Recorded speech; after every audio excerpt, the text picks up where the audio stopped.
கிளாம்பாக்கத்தில் இருந்து அனைத்து ஆம்னி பேருந்துகளையும் இயக்குவது தற்போதைக்கு சாத்தியம் இல்லை என தெரிவிக்கப்பட்டுள்ளது.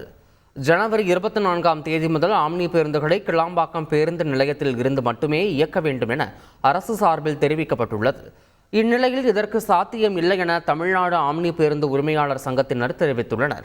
இதுகுறித்து அந்த சங்கத்தின் தலைவர் அப்சல் கூறும்போது, கிளாம்பாக்கம் பேருந்து நிலையத்தில் அனைத்து ஆம்னி பேருந்துகளும் நிற்பதற்கு வசதி இல்லை உள்ளிட்ட குறைகளை சுட்டிக்காட்டினார்.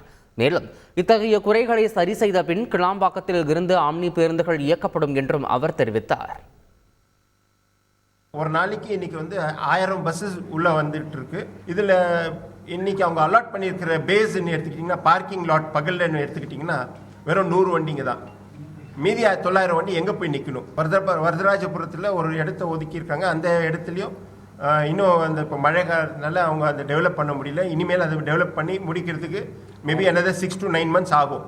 ஸோ இப்போ அது வரைக்கும் நம்ம பஸ்ஸஸ் எங்கே போய் நிப்பாட்டுறது? இன்னைக்கு காலகட்டத்தில் இவங்க சடனாக இந்த மாதிரி ஒரு டிசிஷன் எடுத்து வண்டிங்களே வரக்கூடாது அப்படின்றது யாராலையும் அது நம்மளால் அது ஏற்றுக்க முடியாது. சுச்சுவேஷனில் பார்த்தீங்கன்னா about 50 to 60% பஸ் பேசஞ்சர்ஸ் தான் வழிபூரா இறங்குறாங்க.